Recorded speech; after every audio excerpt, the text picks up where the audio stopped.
दिल्ली की महिलाओं के लिए हर महीने 2500 रुपए देने वाली लक्ष्मी योजना को लेकर बड़ी खबर सामने आई है।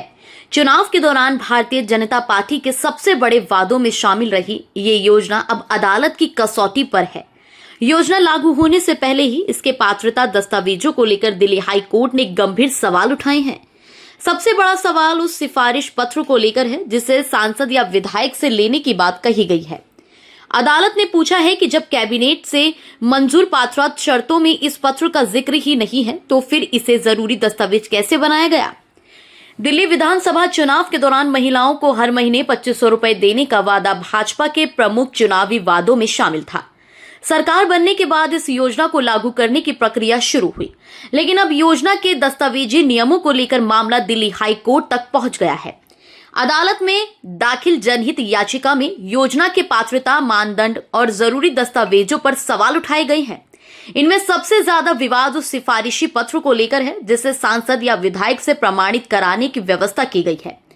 अदालत का सवाल सीधा है, जब कोई महिला योजना की तय पात्रता पूरी करती है और उसके पास सभी जरूरी दस्तावेज हैं, तो उसे किसी सांसद या विधायक की सिफारिश की जरूरत क्यों नहीं होनी चाहिए। कोर्ट ने यह भी पूछा कि योजना के क्लॉज 4 यानी पात्रता मानदंड में इस सिफारिश पत्र का उल्लेख नहीं है। अगर मूल पात्रता शर्तों में यह व्यवस्था नहीं थी तो बाद में जरूरी दस्तावेजों की सूची में इसे शामिल करने का आधार क्या है। मामला सिर्फ एक दस्तावेज तक सीमित नहीं है, इसके पीछे जनहित का सवाल भी जुड़ा हुआ है। याचिकाकर्ताओं की ओर से अदालत में आशंका जताई गई कि आम महिलाओं के लिए सांसद या विधायक तक पहुंचकर सिफारिशी पत्र हासिल करना आसान नहीं होगा। ऐसे में जिस योजना का उद्देश्य महिलाओं को आर्थिक सहायता देना है, उसी में सिफारिश की शर्त कहीं पात्र महिलाओं के लिए बाधा न बन जाए।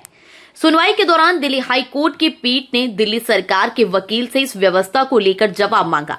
सरकार की ओर से तत्काल स्पष्ट जवाब नहीं दिए जाने पर अदालत ने 1 सप्ताह का समय दिया है।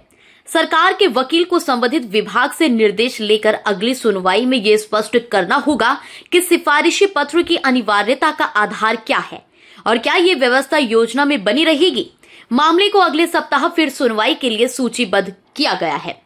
ये मामला इसलिए भी अहम है क्योंकि लक्ष्मी योजना को दिल्ली की महिलाओं के लिए सरकार की महत्वाकांक्षी योजनाओं में माना जा रहा है। योजना के तहत पात्र महिलाओं को हर महीने आर्थिक सहायता देने का लक्ष्य है, लेकिन अब सवाल यह है कि योजना की पात्रता प्रक्रिया कितनी आसान होगी और क्या अतिरिक्त दस्तावेज की ये शर्त महिलाओं के लिए आवेदन प्रक्रिया को मुश्किल बनाएगी।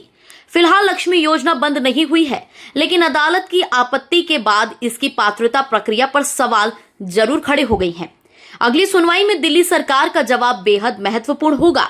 अगर सरकार सिफारिशी पत्र की व्यवस्था को सही ठहराती है तो ये शर्त आगे भी बनी रह सकती है। वहीं अगर अदालत की आपत्ति को देखते हुए इसमें बदलाव किया जाता है तो महिलाओं के लिए आवेदन प्रक्रिया आसान हो सकती है। यानी अब नजर अगली सुनवाई पर है, क्योंकि इसी से साफ होगा कि हर महीने 2500 रुपए की लक्ष्मी योजना का रास्ता आसान होता है या इसकी राह में एक और अड़चन खड़ी होती है।